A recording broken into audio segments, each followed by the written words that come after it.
നമ്മുടെ American president Donald Trump ഒരു പരിപ്പുടയും ചായയും കഴിച്ച് TV കണ്ടുകൊണ്ടിരിക്കുമ്പോഴാണ് ഈ വാർത്ത കേട്ടത്. ഇത് കേട്ടപാടെ മൂപ്പര് വല്ലാതെ അസ്വസ്ഥനായി. കേരളം പോലെ കൊച്ചു സംസ്ഥാനം നമ്മളെ പരാജയപ്പെടുത്തിയിരിക്കുക. ഇതിലിപ്പോ ഒരു ദേശീയ നാണക്കേട് സംഭവിക്കാനുണ്ടോ? മംദാനിക്ക് നമ്മുടെ ധനകാര്യമന്ത്രി KN ബാലഗോപാലിനെയും ശബരിമലയിലെ ഉണ്ണികൃഷ്ണൻ പോറ്റിയെ ഒന്ന് കണ്ടാൽ കൊള്ളാവുന്നുണ്ട്. മംദാനിയുടെ ഒരു കണ്ണ് ഈ കിബി എന്ന് പറയുന്ന പദ്ധതിയിലാണ്. കിട്ടാവുന്നിടത്തുനിന്നൊക്കെ കടം വാങ്ങിക്കുക, പിന്നീട് ആ ഭാഗത്തേക്ക് തിരിഞ്ഞു നോക്കാതിരിക്കുക.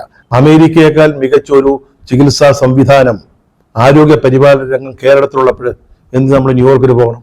വെണ്ണയുണ്ടെങ്കിൽ നറുനെയ് വേറിട്ട് കരുതണമോ എന്ന് ചോദിച്ചതുപോലെ ചേടാ, നമുക്ക് തിരുവനന്തപുരം മെഡിക്കൽ കോളേജ് ഉള്ളപ്പോൾ എന്തിനാണ് മയോ ക്ലിനിക്ക്? ഇന്നത്തെ മലയാള മനോരമയുടെ 6ാം പേജിലും മാതൃഭൂമിയുടെ അവസാന പേജിലും വന്ന ഒരു വാർത്ത വായിച്ച് അഭിമാനം കൊണ്ട് ശരീരം മുഴുവൻ കുളിരു കോരിയിട്ടു. ദേഹമാസകലം രോമാഞ്ചം കൊണ്ടു. എഴുന്നേറ്റ് നിന്ന രോമാവലി പൂർവ്വസ്ഥിതി പ്രാപിക്കാൻ മടിച്ചു എന്ന് തന്നെ പറയണം. മടിക്കുമല്ലോ, അത്തരം ഒരു വാർത്തയല്ലയോ ഈ പത്രങ്ങളിലൊക്കെ വന്നിരിക്കുന്നത്. കേരളത്തിന്റെ ആരോഗ്യരംഗം അമേരിക്കയെ മറികടന്നുവെന്ന നമ്മുടെ മുഖ്യമന്ത്രി ശ്രീ പിണറായി വിജയന്റെ പ്രഖ്യാപനമാണ് ഈ രോമാഞ്ചത്തിന് കാരണമായത്. കേരളം എന്ന് കേട്ടാൽ അഭിമാനപൂരിതമാകണം അന്തരംഗമെന്നാണ് കേരളീയരായ നമ്മളൊക്കെ പഠിച്ചു വച്ചിരിക്കുന്നത്. അപ്പോൾ ഈ ഒരു വാർത്ത കേട്ടാൽ രോമാഞ്ചം കൊള്ളാതിരിക്കുമോ? രോമാഞ്ചം കൊള്ളുക മാത്രമല്ല, ഞരമ്പുകളിൽ ചോര തിളയ്ക്കുകയും ചെയ്തു. ഇതിന്റെയൊക്കെ കാരണഭൂതർ നമ്മുടെ മുഖ്യമന്ത്രി ശ്രീ പിണറായി വിജയനാണല്ലോ എന്നാലോചിച്ചപ്പോ ഒരു സാധാ സഖാവിനേക്കാൾ സന്തോഷം തോന്നുകയും ഉണ്ടായി.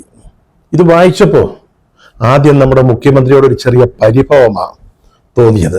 ഇത് ഇങ്ങനെയല്ലല്ലോ പ്രഖ്യാപിക്കേണ്ടത്. നമ്മുടെ നാട്ടിലുണ്ടായിരുന്ന ഈ അതിദാരിദ്ര്യം നമ്മൾ നാട് കടത്തിയല്ലോ. കടല് കടത്തി, വാളയാർ കടത്തി, കാസർഗോഡ് കടത്തി. ഈ ഒരു പ്രഖ്യാപനം സെൻട്രൽ സ്റ്റേഡിയത്തിൽ വലിയ മാമാങ്കം നടത്തിയ നമ്മൾ പ്രഖ്യാപിച്ചത്. അതിന്റെ കൂട്ടത്തിലല്ലായിരുന്നോ ഇതും കൂടെ പ്രഖ്യാപിക്കേണ്ടിയിരുന്നത് എന്ന് തോന്നി.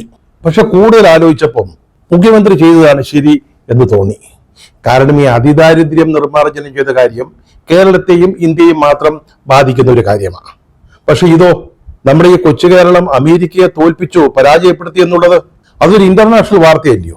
അതപ്പോ തിരുവനന്തപുരത്ത് സെൻട്രൽ സ്റ്റേഡിയത്തിലല്ലല്ലോ പ്രഖ്യാപിക്കേണ്ടത്. അതൊരു വിദേശ രാജ്യത്ത് ലോകത്തിന്റെ വിവിധ ഭാഗങ്ങളിൽ നിന്നുള്ള മാധ്യമ പ്രവർത്തകര്, ഇന്റർനാഷണൽ പ്രസ് അല്ലെങ്കിൽ വേൾഡ് പ്രസ്, അവരൊക്കെ സന്നിഹിതരായിരിക്കുന്ന ഒരു വേദിയിൽ വേണമല്ലോ ഇത് പ്രഖ്യാപിക്കാൻ.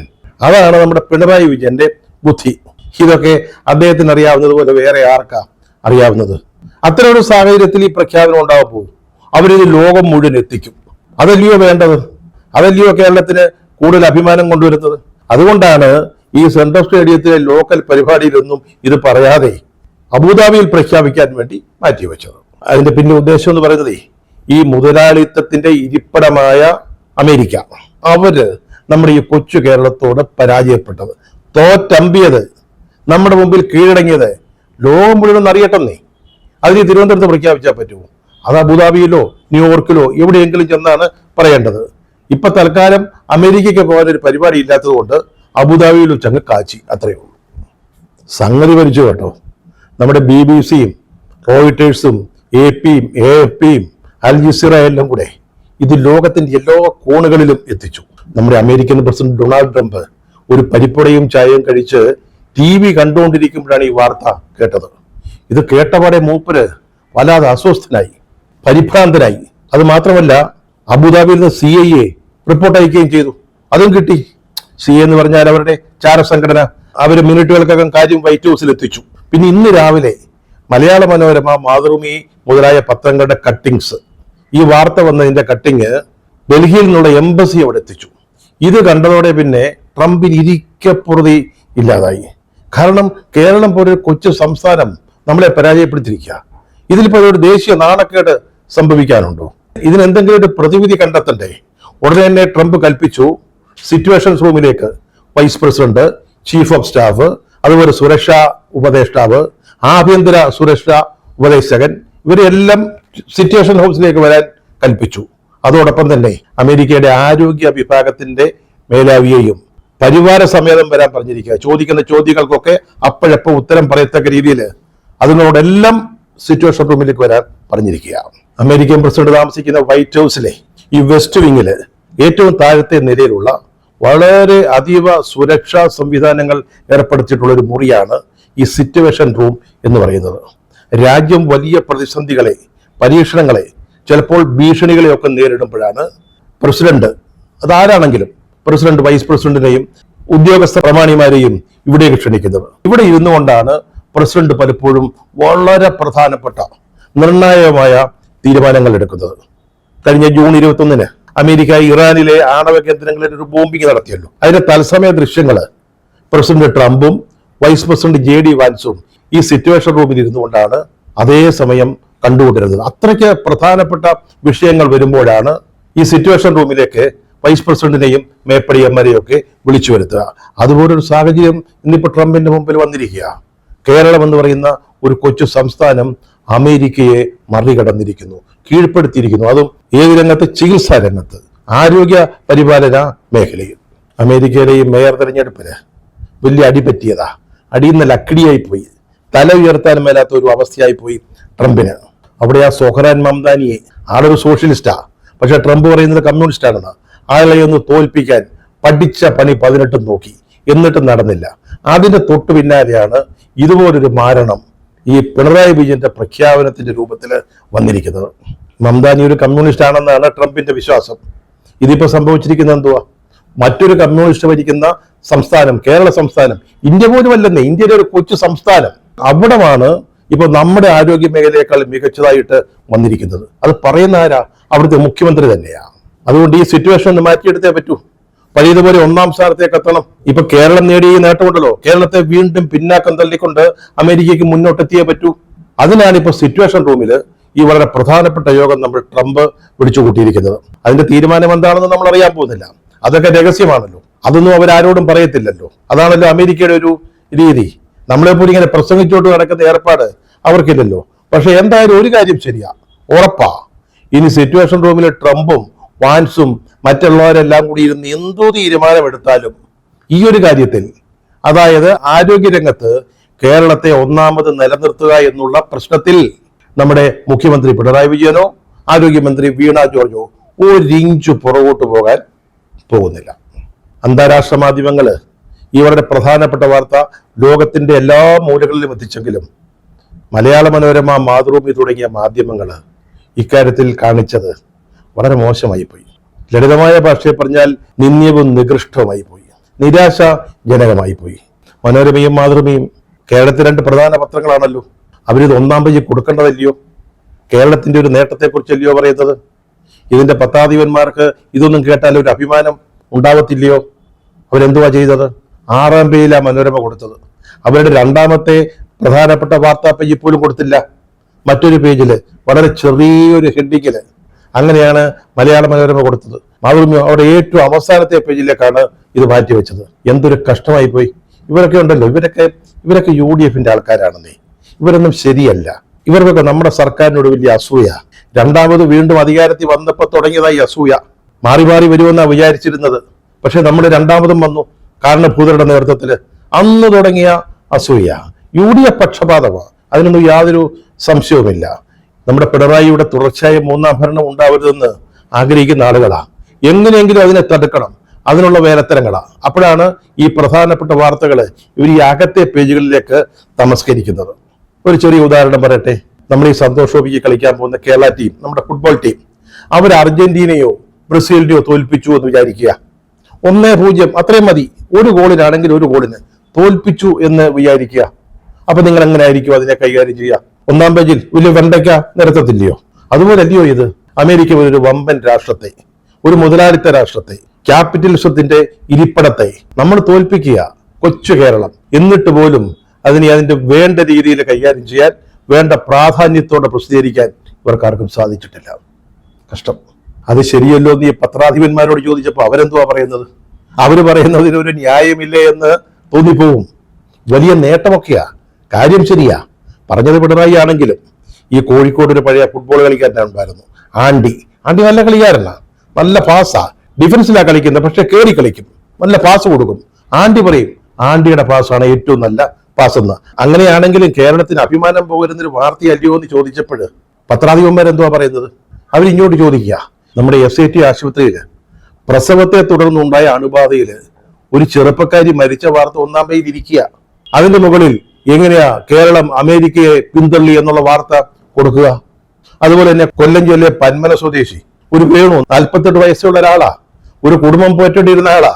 അദ്ദേഹത്തിന്റെ മരണം 2 ശബ്ദ സന്ദേശങ്ങളാണ് പുറത്തു വന്നത്. അദ്ദേഹത്തിന്റെ സുഹൃത്തുക്കൾക്കും ബന്ധുക്കൾക്കും ഇതൊരു നരകമാണ് ഈ മെഡിക്കൽ കോളേജ് എന്ന് പറഞ്ഞുകൊണ്ട്, ഇവിടെ അഴിമതിയാണ്, സർവത്ര അഴിമതിയാണെന്ന് പറഞ്ഞുകൊണ്ട്, ഇവിടെ പണമുള്ളവർക്ക് മാത്രമേ ചികിത്സ കിട്ടത്തുള്ളൂ എന്ന് പറഞ്ഞുകൊണ്ട് 5-6 ദിവസം അദ്ദേഹം ആശുപത്രിയിൽ ഉണ്ടായിരുന്നു. ചികിത്സ കിട്ടിയേയില്ല, ഒരു ചികിത്സയും നടന്നില്ല. അങ്ങനെയാണ് ചെറുപ്പക്കാരൻ മരിച്ചത്. അതൊക്കെ ഇവിടെ വാർത്തയായിട്ട് കിടക്കുക. അപ്പൊ അതിന്റെ മുകളിൽ ഈ വാർത്ത കൊടുക്കാൻ പറ്റുമോ? അതാണ് ഈ പത്രാധിപന്മാർ ചോദിക്കുന്നത്. ശരിയല്ലയോ? അതിലൊരു കാര്യമില്ലയോ? മുഖ്യമന്ത്രി അബുദാബിയില് ഈ പ്രസംഗം നടത്തിക്കൊണ്ടിരിക്കുമ്പോഴാണ് തിരുവനന്തപുരത്ത് SIT ആശുപത്രിയുടെ മുമ്പില് മരിച്ച യുവതിയുടെ ബന്ധുക്കളും പ്രതിപക്ഷ പാർട്ടിക്കാരും വലിയ തോതിൽ സമരം ചെയ്തുകൊണ്ടിരിക്കുന്നത്. ആശുപത്രിയുടെ മുമ്പിൽ അവര് പ്രതിഷേധ പ്രകടനം നടത്തിയത്. 2-3 ദിവസം മുമ്പ് ജനിച്ച കുഞ്ഞിനെയും പിടിച്ചുകൊണ്ട് ഈ സമരം നടക്കുക അന്നേരം. അപ്പോഴാ മുഖ്യമന്ത്രി അബുദാബിയില് വലിയ പ്രസംഗം പ്രസംഗിക്കുന്നത്. അപ്പൊ ഞങ്ങൾ എന്തുവാ ചെയ്യേണ്ടത്? ഞങ്ങൾ ഈ പത്രാധിപന്മാരും മനുഷ്യരല്ലയോ? ഞങ്ങൾക്ക് എന്ത് ചെയ്യാൻ പറ്റും എന്നാണ് അവർ ചോദിക്കുന്നത്. ഇതൊന്നും സർക്കാരിന്റെയോ നമ്മുടെ ആരോഗ്യരംഗത്തിന്റെയോ കുഴപ്പമല്ലെന്ന് നേരത്തെ തന്നെ നമ്മുടെ ആരോഗ്യമന്ത്രി, ഈ മന്ത്രിസഭയിലെ ഏക ശാസ്ത്രജ്ഞയാ, അവര് കണ്ടുപിടിച്ചായിരുന്നല്ലോ. ഇത് ഒരു സിസ്റ്റം എററാണെന്ന്. ഏത് വലിയ കമ്പ്യൂട്ടറിലാണെങ്കിലും ഒരു എറർ സംഭവിച്ചാൽ പിന്നെ അത് പ്രവർത്തിക്കത്തില്ലെന്നേ. അതുപോലെ തന്നെയല്ലയോ ഇവിടെ നമ്മുടെ ആരോഗ്യരംഗവും?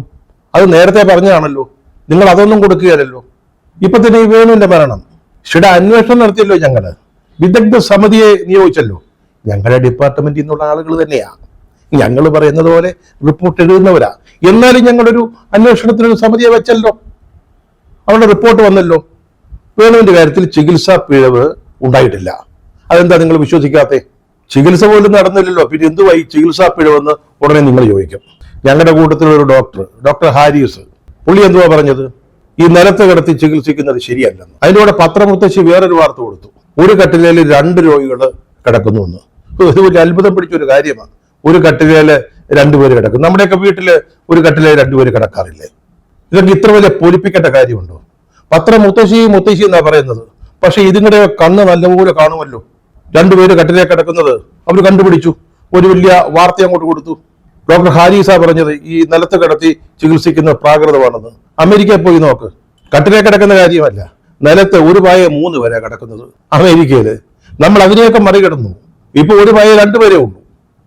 അത്രയ്ക്ക് പുരോഗതി നമുക്കുണ്ടായില്ലയോ? അതൊന്ന് കാണണ്ടായോ? അത് ജനങ്ങളോട് പറയണ്ടായോ? അത് ചെയ്യത്തില്ലല്ലോ. ഏതായാലും ന്യൂയോർക്കിൽ നിന്നൊരു സന്തോഷ വാർത്തയുണ്ട് കേട്ടോ. അവിടുത്തെ മേയർ സൊഹ്റാൻ മംദാനി കേരളത്തിലേക്ക് വരുന്നു എന്നാണ് ഏറ്റവും അവസാനം കിട്ടിയ വാർത്ത. അത് എന്തിനാണെന്ന് ചോദിച്ചാൽ കേരളത്തിലെ ആരോഗ്യ സംവിധാനം എങ്ങനെയാണ് പ്രവർത്തിക്കുന്നത് എന്ന് നേരിട്ട് മനസ്സിലാക്കാനാണ്. എന്നിട്ട് ന്യൂയോർക്കിലെ ആശുപത്രികൾ, ചികിത്സാ കേന്ദ്രങ്ങൾ നമ്മുടെ തിരുവനന്തപുരം മെഡിക്കൽ കോളേജിന്റെ നിലവാരത്തിലേക്ക് ഉയർത്തും. അതാണ് അദ്ദേഹത്തിന്റെ ഒരു പ്രധാന പരിപാടി. ഇവിടുത്തെ കമ്മ്യൂണിസ്റ്റുകാരും CPM-കാരും CPI-കാരും ഒക്കെ പറയുന്നത് മംദാനി കമ്മ്യൂണിസ്റ്റ് ആണെന്നാ. ചില PDP-കാരെ പറയുന്നുണ്ട് മദനിയുടെ കുടുംബത്തിൽ പെട്ടതാണെന്ന്. എന്തായാലും അദ്ദേഹം തിരുവനന്തപുരം വിമാനത്താവളത്തിൽ ഇറങ്ങിയാൽ അവിടെ നിന്ന് വലിയ സ്വീകരണ ഘോഷയാത്ര ഉണ്ടാവും. അതിനുശേഷം AKG സെന്ററിലേക്കാണ് ആദ്യം വരിക. എന്നിട്ട് അവിടെ പാർട്ടി നേതാക്കളുമായിട്ടുള്ള ചർച്ച, എങ്ങനെ ആരോഗ്യരംഗം മെച്ചപ്പെടുത്താമെന്നുള്ളത്. അപ്പൊ നിങ്ങൾ ചോദിക്കും, പാർട്ടി നേതാക്കളോടാണോ സംസാരിക്കേണ്ടത് അതോ ആരോഗ്യരംഗത്ത് പ്രവർത്തിക്കുന്നവരോടാണോ എന്ന് വേണമെങ്കിൽ ചോദിച്ചേക്കാം. അതൊക്കെ പഴയ കഥയാ. ഞങ്ങളിപ്പോ സർക്കാരിന്റെ സർവേ പോലും നടത്താൻ പോകുന്നതാരാ? ഞങ്ങളുടെ പാർട്ടി പ്രവർത്തകരല്ലയോ? ഞങ്ങളല്ലയോ ലിസ്റ്റ് കൊടുക്കുന്നത്? അവരല്ലയോ സർവേ നടത്തുന്നത്? അതുപോലെ തന്നെ മംദാനി വന്നിട്ട് AKG സെന്ററിൽ പാർട്ടി നേതാക്കളുമായിട്ട് ഇക്കാര്യത്തിൽ ചർച്ച നടത്തും. പിന്നീട് ആശുപത്രികൾ സന്ദർശിക്കും. വീണ ജോർജിനെ കാണും, നമ്മുടെ മെഡിക്കൽ രംഗത്തെ പ്രഗത്ഭരെ കാണും. എന്താണേലും ന്യൂയോർക്കിലെ ആശുപത്രികൾ ഇനി തിരുവനന്തപുരം മെഡിക്കൽ കോളേജിന്റെ ഒരു നിലവാരത്തിലേക്ക് ഉയർത്താതെ മംദാനി അടങ്ങുന്ന പ്രശ്നമില്ല. നമ്മുടെ മേയർ ആര്യ രാജേന്ദ്രനും പുതിയ മേയറെ വിളിച്ചിട്ടുണ്ട്, മംദാനിയെ വിളിച്ചിട്ടുണ്ട്.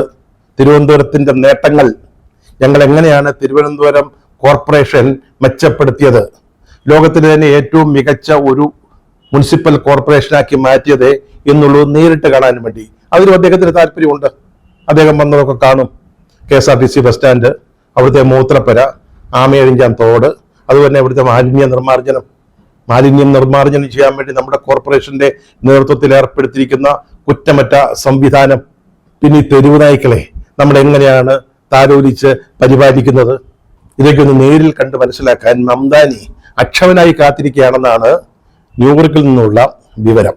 ആരോഗ്യ പരിപാലന രംഗത്തും മുനിസിപ്പൽ കോർപ്പറേഷന്റെ വികസന മേഖലയിലും കേരളവും തിരുവനന്തപുരവും നേടിയ നേട്ടങ്ങൾ കണ്ട് മനസ്സിലാക്കണം. അത് ന്യൂയോർക്കിൽ ആവർത്തിച്ചാൽ മാത്രമേ ഇനിയൊരു തുടർഭരണം ലഭിക്കുകയുള്ളൂ എന്ന് മംദാനി ഇതിനകം മനസ്സിലാക്കിയിട്ടുണ്ട്. അതിലാണ് അദ്ദേഹം കേരളത്തിലേക്ക് വരുന്നത്. മംദാനിക്ക് നമ്മുടെ ധനകാര്യമന്ത്രി KN ബാലഗോപാലിനെയും ശബരിമലയിലെ ഉണ്ണികൃഷ്ണൻ പോറ്റിയെ ഒന്ന് കണ്ടാൽ കൊള്ളാവുന്നുണ്ട്. കാരണം കേന്ദ്ര ഫണ്ടിൽ നിന്ന് 5 പൈസ തിരികെയല്ലെന്ന് ട്രംപ് സാർ പറഞ്ഞിട്ടുണ്ട്. ഇനി PM ശ്രീ ഒപ്പുവെച്ചാലും ഒരു നയാ പൈസ പോലും തരില്ല എന്ന വാശിയിലാണ് അവിടുത്തെ പ്രസിഡന്റ്. അപ്പൊ ന്യൂയോർക്കിലെ ഭരണം കൊണ്ട് നടക്കുന്ന ഈ കാശ് വേണം, ട്രംപ് തരത്തില്ല, നമ്മളായിട്ട് എന്തെങ്കിലും ഉണ്ടാക്കിയേ പറ്റൂ. മമതയുടെ ഒരു കണ്ണ് ഈ കിബി എന്ന് പറയുന്ന പദ്ധതിയിലാണ്. കിട്ടാവുന്നിടത്തുനിന്നൊക്കെ കടം വാങ്ങിക്കുക, പിന്നീട് ആ ഭാഗത്തേക്ക് തിരിഞ്ഞു നോക്കാതിരിക്കുക. അതാണ് ഈ കിബി എന്ന് പറയുന്നത്. ഇതൊരു നാടൻ രീതിയാണ്, പണ്ടും നമ്മളൊക്കെ ചെയ്തുകൊണ്ടിരിക്കുന്നതാണ്. പക്ഷെ ഇതെങ്ങനെ നിയമപരമായിട്ട് നടപ്പാക്കാം, മനസ്സിലായില്ലേ? കടം വാങ്ങിച്ചിട്ട് കൊടുക്കാതിരിക്കുന്ന ഏർപ്പാട് അതെങ്ങനെ നിയമപരമായിട്ട് നടപ്പാക്കാം എന്നുള്ളതിനെ കുറിച്ചുള്ള വിദഗ്ധ അഭിപ്രായം അറിയുന്നതിനാണ് മംദാനി KN ബാലഗോപാലിനെ കാണുക. പിന്നെ അത്യാവശ്യമായിട്ട് കുറച്ച് കാശ് വേണമെന്നേ. ഈ കിബിയുടെ രീതിയിലുള്ള പദ്ധതികളൊക്കെ നടപ്പാക്കി വരുമ്പോഴത്തേക്ക് സമയം ഒത്തിരി പോകും. അതുകൊണ്ട് പെട്ടെന്ന് അല്പം കാശുണ്ടാക്കാൻ അതിനെന്തെങ്കിലും ഒരു വഴി ഉപദേശിക്കാനുണ്ടോ എന്നാണ് അദ്ദേഹം ഉണ്ണികൃഷ്ണൻ പോറ്റിയോട് ചോദിക്കുക. ഈ അബുദാബിയിലെ പരിപാടി കഴിഞ്ഞ് ഈ വേൾഡ് പ്രസ്, ഇന്റർനാഷണൽ പ്രസ്സൊക്കെ പോയതിന് ശേഷം നമ്മുടെ പിണറായി വിജയൻ കേരളത്തിൽ നിന്നുള്ള മാധ്യമപ്രവർത്തകരോട് ഒരു പ്രത്യേക കാര്യം പറഞ്ഞിട്ടുണ്ട്. അത് കേരളത്തിൽ അറിഞ്ഞാൽ മതി, അതുകൊണ്ടാണ് അവരോട് പറഞ്ഞത്. അതായത് ഇനി മേലാൽ ചികിത്സയ്ക്ക് അമേരിക്കയിലേക്ക് പോകുന്നേ ഇല്ല. എന്തിനാണ് അമേരിക്കയിൽ പോകുന്നത്? അമേരിക്കയേക്കാൾ മികച്ചൊരു ചികിത്സാ സംവിധാനം, ആരോഗ്യ പരിപാലന രംഗം കേരളത്തിലുള്ളപ്പോൾ എന്ത് നമ്മൾ ന്യൂയോർക്കിൽ പോകണം? വെണ്ണയുണ്ടെങ്കിൽ നറുനെയ് വേറിട്ട് കരുതണമോ എന്ന് ചോദിച്ചതുപോലെ, നമുക്ക് തിരുവനന്തപുരം മെഡിക്കൽ കോളേജ് ഉള്ളപ്പോൾ എന്തിനാണ് മയോ ക്ലിനിക്ക്?